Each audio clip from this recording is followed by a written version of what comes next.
Bonjour Jean Rouault. Votre livre « Comment gagner sa vie honnêtement », publié chez Gallimard, est la première partie d'un cycle, La vie poétique. Qu'entendez-vous par vie poétique? En fait, c'est une autobiographie littéraire. Toute ma vie s'est organisée autour de l'écriture, et depuis longtemps.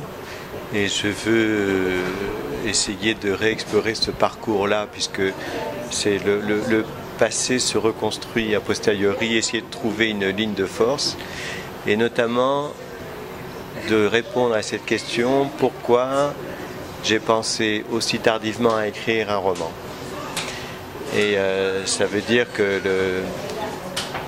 traverser toute cette époque qui était occupée par l'idée de la mort du roman, quand j'avais 20 ans, et donc cette question, pourquoi est-ce qu'une société en était arrivée à ce point où elle décrétait qu'on ne pouvait plus raconter d'histoire. Et donc comme moi j'étais un bon élève, puisque le roman était mort, je pensais à écrire des textes, des tas d'autres choses bizarres, mais c'est simplement les années passant que je me suis rendu compte que si je voulais devenir écrivain, eh bien et être reconnu comme écrivain, j'avais pas d'autre solution que de devenir romancier. Et donc c'est ce long cheminement qui est très très étrange pour moi. Vous voyez, n'importe qui aujourd'hui qui se propose d'écrire, spontanément il va penser au roman. Et j'appartiens à une génération où on n'y pensait pas du tout, et même le roman était une sorte de rejet, puisque c'était considéré comme un genre bourgeois, réactionnaire, etc. Et donc pendant ce temps-là, il fallait bien vivre, donc ça veut dire pour moi le projet à la fois raconter l'esprit du temps et raconter ma traversée de cette période-là. Mais donc c'est une autobiographie littéraire. Votre livre couvre les années 70, une décennie d'explosion libertaire que l'on a parfois appelée la parenthèse enchantée. Vous portez sur ces années un regard inhabituel. Pour vous, et vous l'écrivez ainsi, la dominante de toutes ces années, ça n'était pas la joie. Est-ce que vous considérez cette période finalement comme une imposture? Non, ça a été vraiment une forme de libération un peu outrée, parce qu'on sortait de plusieurs siècles de confinement, porté par un système de valeurs qui était un empêchement à vivre littéralement, puis qui ne correspondait plus du tout avec la modernité. On avait tous été élevés selon les critères du bon petit catholique, c'est-à-dire l'éducation basée sur le respect, l'honnêteté, le culte du travail, le mépris de l'argent, le mépris du paraître, et tout un tas de valeurs comme ça qui n'étaient évidemment pas du tout en phase avec la modernité, et notamment avec ce respect de l'autorité, c'est quand même la grande contestation de 68, c'est ça, c'est la mise en cause de toute autorité. Et c'est parce que c'était tellement contraignant que ça ne permettait plus rien. Enfin, on était dans une société complètement figée, sclérosée, et les années d'après 68, c'est une explosion de jeunesse.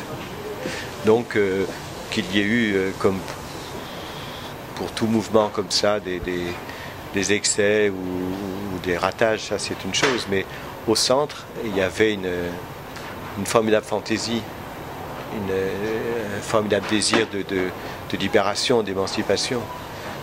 Donc non, ça n'a pas été une imposture. En revanche, l'atterrissage a été difficile pour la plupart de ceux qui avaient accompagné ce mouvement-là, ça c'est sûr. Ça n'a pas été 10 ans en fait, c'est quoi, 4 ans, 5 ans, c'est tout.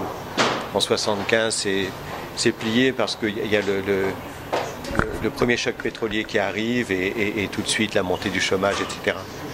Le titre de votre livre, « Comment gagner sa vie honnêtement », renvoie à la question lancinante, pour vous, de la subsistance. Vous savez, l'histoire de la littérature jusqu'au 19e siècle, c'est l'histoire des rentiers. Ils sont quasiment tous rentiers. Le premier, les tout premiers à vivre de leur plume, c'est Balzac ou les feuilletonistes. Mais Flaubert n'a pas eu à se poser la question, ni Proust, et encore moins Montesquieu, etc. Donc quand vous choisissez une vie littéraire, une vie poétique, ça oblige de se poser la question de la survie. Alors il y avait quelque chose qui était assez facile dans ces années-là, qui étaient les petits boulots, qui était donc faire un peu tout et n'importe quoi, puisqu'on avait encore besoin de bras et qu'on était quand même dans une société de plein emploi. Donc on pouvait facilement trouver comme ça de quoi subsister. Mais c'est évidemment épuisant et c'est sans perspective. Et si ce n'est pas relayé par une reconnaissance littéraire, ça devient quasiment la désespérance. Vous êtes un grand lecteur, hein, nous le savons. Quel livre nous conseillez-vous ou souhaitez-vous partager? Alors, il y en a évidemment plusieurs, mais il y a j'ai dirigeais un numéro de la NRF là, qui s'appelle Le roman du 20e, où je parle de Vie et destin de Vassili Grossman, qui est un livre prodigieux, qui se passe pendant la Seconde Guerre mondiale en URSS, qui est centré sur Stalingrad et cet enjeu que va constituer la prise de Stalingrad ou la résistance de Stalingrad. Mais en même temps, il nous emmène dans les steppes de l'Asie centrale, il nous emmène dans les camps en Allemagne, il nous emmène dans les pensées de Staline, il nous emmène on suit l'itinéraire d'un physicien dont on comprend qu'il est en train d'aborder la question de la bombe atomique avec toutes les conséquences évidemment pour l'issue de la guerre. Et c'est un roman tolstoïen. Et ce qui est extraordinaire, c'est qu'il a été écrit dans les années 50, c'est-à-dire pendant qu'ici on inventait le nouveau roman. Et c'est un roman qui, lui, est écrit avec les moyens du XIXe siècle. C'est comme Tolstoï, c'est le modèle de Vie et destin. D'ailleurs, même dans le titre, c'est Guerre et paix de Tolstoï. Et c'est prendre à ce point une période aussi complexe, aussi vaste, en abordant de plein fouet la question du totalitarisme, c'est-à-dire de ne pas se cacher derrière le petit doigt dès les années 50 et de dire qu'entre Staline et Hitler, il y a des différences de sensibilité idéologique, mais que pour ce qui est de massacrer les peuples, c'est de la même engeance, c'est la même graine, et le communisme, c'est un totalitarisme. Et donc il avance comme ça au milieu de cette période qui va où on est encore avec Staline jusqu'à la déstalinisation après le 20e congrès, et où il décide d'affronter ce passé récent de l'Union soviétique. Et c'est pour moi, c'est le plus grand roman du XXe siècle. Merci Jean Rau.